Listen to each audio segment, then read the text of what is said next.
Viens Pépère. Allez, on joue un peu. Entre Richard et Wally, le wallaby, c'est l'amour fou. Chaque jour, ils s'amusent pendant des heures et pourtant Richard ne travaille pas dans un zoo.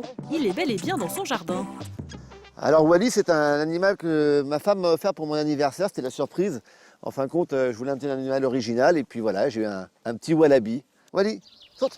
Un wallaby comme animal de compagnie, ce n'est pas la seule originalité de la famille. En fait, Wally est le dernier d'une grande tribu. Richard, Sandrine, leurs 3 filles et leurs très nombreux animaux. 8 chats, 3 chiens, 8 rongeurs, 2 poissons, 18 volatiles en tout genre, 4 chèvres, 4 lapins et enfin 2 hérissons, soit 49 boules de poils, une famille hors norme. On a commencé avec un cochon d'Inde, un rat, un chien, un chat, etc. Et puis aujourd'hui, on arrive à près de 50 animaux, quoi. C'est un besoin, j'ai besoin d'être entourée d'animaux, j'aime ça.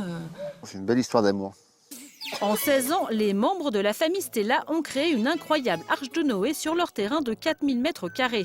La majorité de leurs compagnons ont été recueillis, comme les hérissons Picadouille et Pickwick. Celui-là était sur le bord de la route et était un peu perdu parce qu'il est plus jeune, il est plus petit.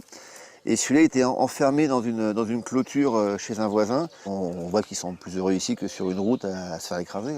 Richard est maître d'œuvre dans le bâtiment. Sandrine, elle, ne travaille pas. Elle consacre donc tout son temps à cette incroyable ménagerie. Ici, les animaux filent une retraite heureuse, un véritable havre de paix où même chiens et chats s'entendent à merveille. Mais avec toutes ces bêtes, ce sont les voisins qui pourraient bien devenir chèvres. Et pourtant, dans ce petit village près de Chartres, les riverains sont tombés sous le charme de cette drôle de tribu, avec un petit faible pour le wallaby. Je pense que Wally est la mascotte du village aujourd'hui, tout le monde en parle et nous, je pense qu'il y a très peu de gens qui ont été le voir, nous on a eu la chance de le voir et c'est super. On serait très heureux de faire la connaissance du wallaby. Donc pas de lézard pour nos voisins. Mais attention, avoir autant d'animaux n'est pas une mince affaire. Selon Vincent Delfos, vétérinaire, c'est beaucoup de responsabilités. Quand on va adopter beaucoup d'animaux, comme l'a fait la famille Stella, il faut avoir déjà une passion pour les animaux pour pouvoir y consacrer quasiment tout son temps. Et ça a également un coût qui va être très important. Plus on multiplie le nombre d'animaux, plus on va multiplier les consultations vétérinaires. Par an, un chien ou un chat coûte au minimum 150 € de vaccins, qui viennent s'ajouter au budget alimentation. Il faut pour les chiens, pour les chats, pour les poules, pour le lapin, pour Wally. Chez les Stella, la liste de courses est interminable. Avec tous ces animaux, l'addition risque d'être salée. Heureusement, notre père de famille a une astuce pour retomber sur ses pattes. Pour faire ses courses, il évite les animaleries classiques. On va prendre ça pour les chiens. Pour faire le plein de croquettes et autres litières, Richard se rend dans une coopérative. Ici, on trouve des produits sans marque, 30 à 50% moins chers que dans les animaleries. Ça commence à être bien chargé, malheureusement on n'a pas encore tout, donc on va chercher un deuxième caddie, parce que sinon on va être un peu juste là. Allez! Pour nourrir les animaux, la famille dépense quand même 300 € par mois. Avec les soins vétérinaires, la note à l'année se révèle astronomique, environ 5000 € par an. Mais pour Richard, ça en vaut largement la peine. L'amour n'a pas de prix. Donc quand on aime les animaux, on s'occupe bien d'eux.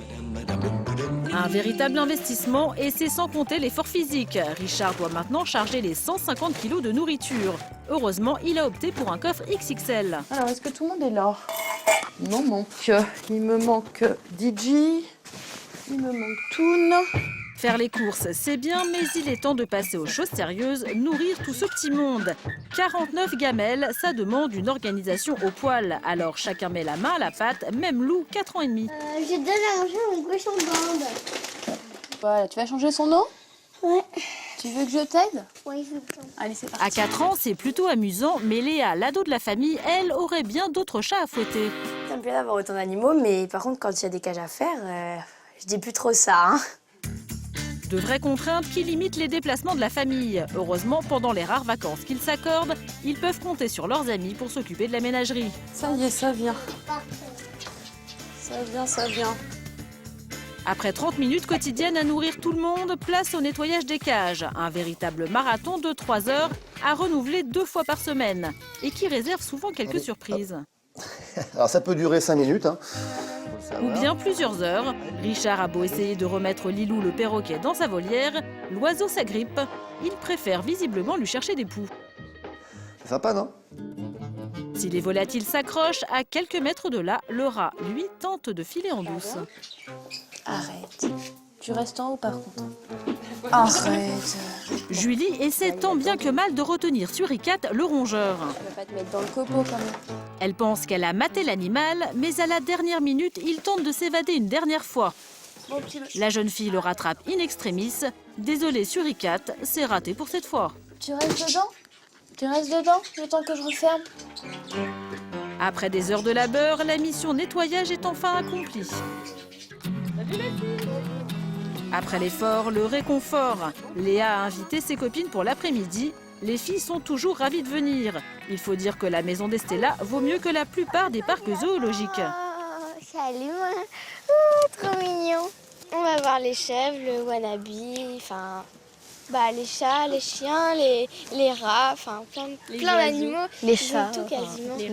Les filles ne s'en doutent pas, mais à leur prochaine visite, elles pourront découvrir une toute nouvelle bête à poil, et pas des moindres. Voici Osborne. Salut Pépère. Et pour le 50e membre de la famille, Richard a vu les choses en grand. Il a réservé à ses filles et à sa femme une surprise de taille, un poney. Un bébé. Ah, ta nouvelle maison. Julie, Léa, Sandrine, Lou. T'as vu? Ouais. Bah moi c'est un rêve qui devient réalité là. Ça fait trop plaisir en fait. Ouais, moi je suis sur le coup de l'émotion. Regarde, papa, je vais monter. Eh ben, tu vas le monter, mais tu mets ta bombe, hein, d'accord? Pour Osborne, c'est le début de l'aventure dans l'Arche de Noé de la famille Stella.